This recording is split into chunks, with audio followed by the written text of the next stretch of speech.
السلام علیکم دوستو، میں ہوں معظم فخر۔ دوستو، مریم نواز اور محمد بن سلمان وہ کون سی غلطیاں جو دونوں بالکل ایک جیسی کر رہے ہیں اور اس کا نتیجہ اور اس کے نتائج جو ہے ان کو لوگوں کو بھگتنا پڑتا ہے، یہ ٹاپک آج ہم ڈسکس کریں گے۔ لیکن مریم نواز سے پہلے محمد بن سلمان کے حوالے سے بات کروں گا۔ آپ کو یاد ہوگا کہ محمد بن سلمان کچھ عرصہ پہلے جب ان کے والد شہزادہ ولی عہد سلمان بنے تھے سعودی عرب کے فرما روا، تو انہوں نے محمد بن سلمان کو اپنا ولی عہد بنایا تھا، اپنے بھائی کو ہٹایا تھا اور اپنے بیٹے کو ولی عہد بنایا تھا۔ لیکن انہوں نے ولی عہد بنتے ساتھ ہی سعودی معاشرے کو ہلا کے رکھ دیا۔ انہوں نے کچھ ایسے کام کیے جس سے پوری سعودی معاشرت میں تبدیلی آئی، لوگوں کے اندر ایک اضطراب کی کیفیت پیدا ہوئی، اور انہوں نے سوچے سمجھے بغیر کہ ان کے سعودی معاشرے پہ کیا اثرات مرتب ہوں گے، انہوں نے اپنے پالیسیز پر عمل درآمد شروع کر دیا۔ اور جو پرنس سلمان تھے وہ تو بالکل بیک اینڈ پہ چلے گئے۔ اب ہوا کیا کہ انہوں نے اپنی خودسری، سرکشی اور طاقت کے نشے کے اندر وہ کون سے اقدامات کیے، وہ میں آج آپ کو بتاؤں گا۔ محمد بن سلمان نے سب سے پہلے تو آسٹریرٹی کے نام پر اور وہ کرپشن کے حوالے سے وہ ایک پورا نیریٹو بنایا، اور اپنے جو رشتہ دار شہزادے تھے ان کو جیل میں ڈال دیا۔ یعنی کہ انہوں نے ایک 5 اسٹار ہوٹل کی جیل تھی، لیکن اس میں ان کو ڈال دیا اور کئی مہینے وہ وہاں پہ رہے۔ پھر ان کے ساتھ کوئی ایگریمنٹ کیا، ان کو باہر نکالا۔ پھر سعودی معاشرہ جو ایک بنیادی طور پر ایک مذہبی معاشرہ ہے، اور آپ کو معلوم ہوگا کہ وہ امام محمد بن عبد الوہاب صاحب کے پیروکار ہیں، ان کو مانتے ہیں۔ تو اس فرقے کی چونکہ ایک بہت سخت اسٹیبلشمنٹ ہے اور سعودی حکومت اس اثر سے باہر نہیں نکل سکتی، لیکن محمد بن سلمان نے اس بالادستی کو بھی چیلنج کیا۔ سعودی معاشرہ، جس سے میں نے آپ کو بتایا، بڑا قدامت پسند معاشرہ تھا، لیکن اب اس کے اندر انہوں نے تبدیلیاں کی۔ انہوں نے عورتوں کو بغیر محرم کے بیرون ملک سفر کرنے کی اجازت دی۔ نقاب، پردہ جو سعودی خواتین کے لیے لازمی تھا، محمد بن سلمان نے اس میں بھی نرمی کر دی۔ اب سعودی خواتین بغیر پردے کے بازاروں میں، مارکیٹس میں گھوم سکتی ہیں، شاپنگ کر سکتی ہیں، ڈرائیونگ کر سکتی ہیں۔ یہ ایک بہت بڑا ایک ان کے کلچر کے اندر تبدیلی تھی کہ پہلے سعودی خاتون اپنے محرم کے ساتھ ہی ڈرائیو کر سکتی تھی، لیکن اب وہ گاڑی اکیلے بھی چلا سکتی ہے۔ اس کے ساتھ انہوں نے جو اور کام کیے، جوئے کی اجازت اس ریاض کے اندر، جو سعودی عرب کا دارالحکومت ہے، وہاں پر دنیا کا سب سے بڑا جوا خانہ بنایا، اور وہاں پر ایک عظیم الشان ٹورنامنٹ بھی کرایا جس میں دنیا بھر کے جواری آئے اور انہوں نے وہاں پہ آ کے جوا کھیلا۔ سینما، سعودی عرب کے اندر سینما گھروں پر پابندی تھی، لیکن محمد بن سلمان کا دور چونکہ تبدیلیوں کا دور تھا، تو لہٰذا وہاں پر بھی سینما گھر بھی کھلے، فلمیں بھی لگیں، اور لوگوں نے فلمیں وہاں پر دیکھیں بھی۔ اس کے علاوہ جو اور بھی بہت ساری چیزیں ہیں جو انہوں نے اپنے معاشرے کو ری ویمپ کرنے کے لیے اور نوجوانوں کے اندر اپنے آپ کو مقبول کرنے کے لیے وہ اقدامات کیے۔ وہ یہ اقدامات کرتے جا رہے تھے، لیکن اس کے ساتھ ساتھ وہ اپنی جو سعودی قدامت پسند عوام اور جس کا میں نے آپ کو ذکر کیا مذہبی اسٹیبلشمنٹ، اس وجہ سے وہ دور ہوتے چلے گئے۔ اب ہوا کیا، ایک جانب تو سعودی معاشرے کے اندر ریفارمز آ رہی تھیں، دوسری جانب محمد بن سلمان کے فیصلوں سے معیشت پر اثرات مرتب ہو رہے تھے۔ مثال دے رہا ہوں آپ کو، جیسے کرونا کا پیک آ رہا تھا، تو محمد بن سلمان کرونا کے آغاز سے ہی کسی نامعلوم مقام پر اپنی حفاظت کے لیے شفٹ ہو گئے اور اپنی پوری سعودی اسٹیبلشمنٹ سے کٹ گئے۔ اور اس دوران آپ کو یاد ہوگا کہ وہ خبریں بھی چل رہی تھیں کہ محمد بن سلمان پر کوئی حملہ ہوا، یا وہ زخمی ہو گئے، یا ان کو مار دیا گیا، افواہیں چلی۔ پھر انہوں نے اپنے لیے خصوصی ایک فوٹو سیشن کرایا جس کے اندر بتایا کہ میں ٹھیک ہوں بالکل، اور ایسی کوئی بات نہیں ہے۔ کرونا کے دوران جب پوری دنیا کی معیشتیں سکڑ رہی تھیں، انہوں نے اپنی معیشت کا بھی پٹھا بٹھا دیا۔ کیا کیا انہوں نے دنیا کے ممالک جو آئل پروڈکشن کے حوالے سے مشہور ہیں، جن کو ہم اوپیک کنٹریز کہتے ہیں، انہوں نے کہا کہ جناب اس وقت چونکہ دنیا کے اندر معیشتیں سکڑ رہی ہیں، لاک ڈاؤن لگے ہوئے ہیں، تو ہمیں آئل پروڈکشن کو کم کر دینا چاہیے۔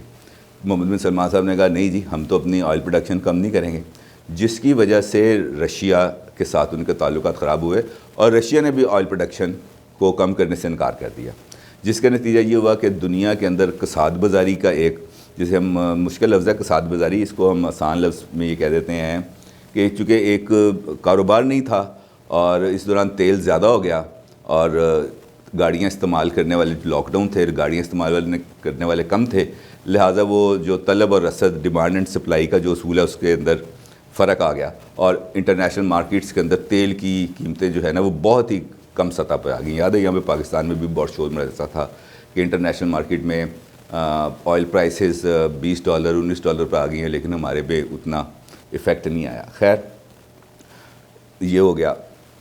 اب اس کے بعد جو ان کے ان تمام اقدامات کا بیکلیش آنا تھا، ڈیفینیٹلی وہ لوگ جو وہاں پر صدیوں سے وہاں پہ موجود ہیں اور ایک کنزرویٹو ایٹماسفیئر کے اندر، ایک خاص کینوس کے اندر موجود ہیں، جب آپ ان کو اپنے لگے بندے پیرامیٹرز سے ہٹائیں گے اور ایک نئی جدت وہاں پہ لانے کی کوشش کریں گے تو ٹکراؤ کی اور تصادم کی کیفیت پیدا ہوگی. یہی کیفیت سعودی معاشرے کے اندر پیدا ہوئی. جو مذہبی اسٹیبلشمنٹ تھی وہ حکومتی، چونکہ ایک اہم رول ہے وہاں پر، اور کوئی بھی سعودی حکومت اپنی مذہبی اسٹیبلشمنٹ سے فیصلوں پر مشاورت لیتی ہے، لیکن محمد بن سلمان کے ٹائم کے اندر وہ مشاورت بھی ختم ہو گئی. نتیجہ کیا نکلا؟ ایک جمود آ گیا، ایک خاموشی تاریخ کی، دونوں طرف سے نا ایک دوسرے کے ساتھ مشاورت بند ہو گئی. مشاورت بند ہونے سے گیپ آ گیا، اور وہ گیپ سعودی عوام جو قدامت پسند عوام تھے اور حکومت کے درمیان آ گیا. اس کی وجہ سے جو سعودی نظام حکومت ہے وہ برے طریقے سے متاثر ہوا، اور سعودی جو مذہبی اسٹیبلشمنٹ ہے اس نے حکومت سے دوری اختیار کر لی. اس دوری کا نتیجہ یہ نکلا کہ محمد بن سلمان کو آہستہ آہستہ پیچھے ہٹنا پڑا. اور اب اس وقت اگر آپ غور کریں گزشتہ 1-1.5 مہینے 2 مہینے کے اندر، تو آپ کو محمد بن سلمان کی ایسے نہ کوئی اعلانات نظر آ رہے ہیں اور نہ ہی ایسی کوئی پالیسیز نظر آ رہی ہیں جس سے وہ اپنے قدامت پسند مذہبی اسٹیبلشمنٹ سے ٹکراؤ کا تاثر پیدا کریں. لہذا وہ اس پالیسی سے پیچھے ہٹ رہے ہیں. دوسری جانب مریم نواز ہیں پاکستان کے اندر. اب مریم نواز کا جس طرح میں نے آپ سے ذکر کیا کہ وہ وہی غلطیاں کر رہی ہیں جو محمد بن سلمان نے کی. مطلب یہ ہے کہ وہ اسی طرح خود سر ہیں جیسے محمد بن سلمان ہیں، وہ اسی طرح سرکش ہیں جیسے محمد بن سلمان ہیں، اور اقتدار کے اندر ان کا جو غرور ہے، جو تکبر ہے، وہ بھی بالکل ویسا ہے جیسے محمد بن سلمان کا ہے.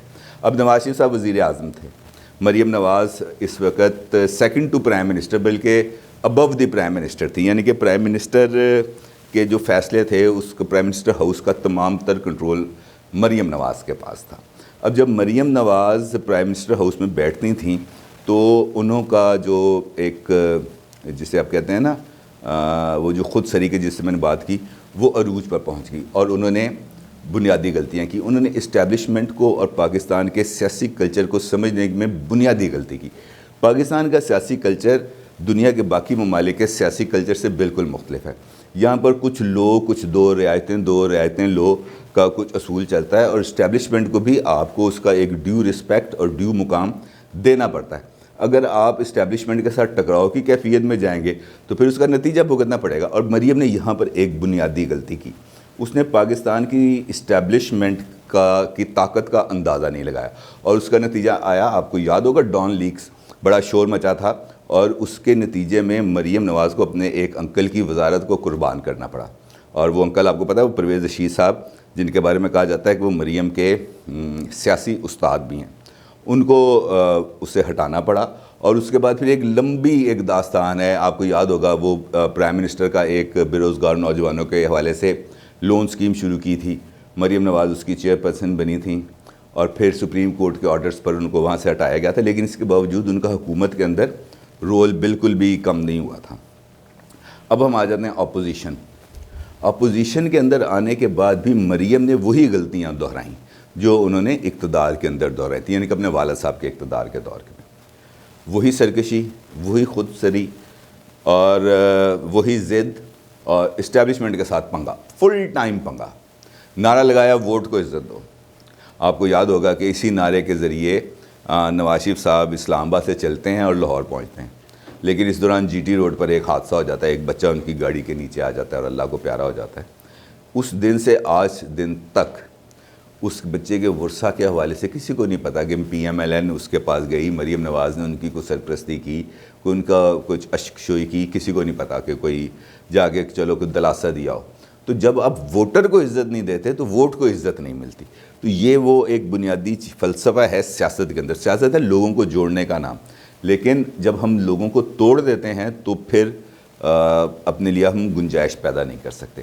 یہی معاملہ آ جاتا ہے اسٹیبلشمنٹ کے ساتھ.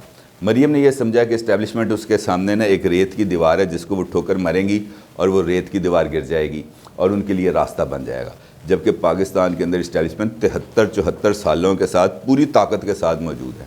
وہ بادشاہ گر ہیں، حکومتیں بناتے بھی ہیں، حکومتیں توڑتے بھی ہیں، اور اقتدار کے اندر اپنا ڈیو شیئر بلکہ اس سے بھی زیادہ حصہ وہ طلب بھی کرتے ہیں اور ان کو ملتا بھی، اور وہ پیچھے رہ کر بھی اور بعض دفعہ سامنے آ کر بھی ہم لوگوں پر حکومت کرتے ہیں۔ لیکن مریم نے یہ سمجھ لیا کہ یہ بہت آسان ٹارگٹ ہے، لہٰذا اس نے اسٹیبلشمنٹ کو بالکل پاؤں کی جوتی کے برابر سمجھا، اور اس کا نتیجہ ان کو بھگتنا پڑا۔ جیلیں بھی کاٹیں، ضمانتیں بھی ہوئیں، سزائیں بھی ہوئیں، باہر بھی گئے، اندر بھی گئے، معاملات چلتے رہے۔ پھر وہ جو بیانیہ نواز شریف صاحب نے اور مریم نواز نے اسٹیبلش کیا اسٹیبلشمنٹ کے خلاف، وہ اتنا وزنی بیانیہ ہے جس کو ہر کوئی عام آدمی یا عام M P A M N A اس کا بوجھ نہیں اٹھا سکتا۔ تو نتیجہ کیا ہوا کہ ان کی پارٹی کے اندر سے بھی اس حوالے سے وہ بیانیہ کا بوجھ اٹھانے کے لوگوں نے ہاتھ کھڑے کر دیا کہ بی بی اے ساڈے واسطہ کام نہیں۔ تو وہ بیانیہ، وہ تو ابھی تک اپنے بیانیے پہ قائم ہے، لیکن ان کے ساتھ وہ ہم آواز جو لوگ ہوتے ہیں نا جی، وہ چاندی ہیں، لیکن زیادہ تر لوگوں نے اس سے بھی اپنے آپ کو نا ڈسٹینس کر لیا، انہوں نے کہا جی آپ کا راستہ وہ ہمارا راستہ ہے، یہ تھوڑا سا الگ ہو گئے۔ تو نتیجہ یہ نکلتا ہے اس ساری گفتگو کا کہ یہ دونوں جو لیڈر ہیں، ان لیڈروں کی جو غلطیاں ہیں اس کا نتیجہ سب کو بھگتنا پڑا۔ اقتدار جو ہے نا جی، یہ ایک، یا اقتدار سے مراد یہ ہے رہنما ہونا، لیڈر ہونا، یہ بڑا ایک نا جسے ہم کہتے ہیں تنے ہوئے رسے پر چلنے جیسا ہے۔ آپ اس پر چلتے ہیں، آپ 2 دن چھلانگیں لگا سکتے ہیں، لوگ آپ کو پکڑ لیتے ہیں، گرنے سے بچا لیتے ہیں، لیکن جب آپ یہ والے کام کو مسلسل شروع کر دیں کہ جناب ہم نے پھدک کے ہی جانا ہے، تو بڑا پرابلم ہو جاتا ہے۔ پھر آپ بھی گرتے ہیں، آپ کو سنبھالنے والے بھی گرتے ہیں، کوئی ادھر زخمی ہو کے پڑا ہوتا ہے، کوئی ادھر زخمی پڑا ہوتا ہے، اٹھانے والا کوئی نہیں ہوتا، سنبھالنے والا کوئی نہیں ہوتا۔ لہٰذا اقتدار کی سیڑھی کو سٹیپ بائی سٹیپ چڑھنا چاہیے، اور مریم نواز صاحبہ کو بھی، اور جس طرح اب محمد بن سلمان کو سمجھ لگی ہے کہ مجھے اپنی مذہبی اسٹیبلشمنٹ کے ساتھ ٹکرانا نہیں ہے، اور اب مریم نواز کو بھی اس بارے میں تھوڑا بہت آگاہی ہونی چاہیے کہ میں نے اسٹیبلشمنٹ سے کس حد تک منگا لینا ہے، کس پوائنٹ پہ جا کے بیک آؤٹ کرنا ہے، اور کس جگہ پہ جا کے لو پروفائل میں جانا ہے۔ اور اگر ایسا نہیں ہوگا تو مریم نواز کے لیے، یعنی کہ پاکستان کے اندر جو پرابلمز ہیں وہ بڑھتی چلی جائیں گی، اور اس کے اندر نا اب کمی کا امکان نظر نہیں آتا۔ تو لہٰذا تنے ہوئے رسے کو، سیاست ہے نا، اس کو سوجھ بوجھ کے ساتھ، تھوڑا سا عقل مندی کے ساتھ، فہم و فراست کے ساتھ استعمال کرنا چاہیے۔ تو امید تو یہی ہے کہ اب مریم نواز بھی اپنی غلطیوں سے کچھ سبق سیکھیں گی، اور کاش ایسا ہو جائے، بڑی دعا ہے۔ اپنی رائے کا ضرور اظہار کیجیے گا۔ اللہ حافظ۔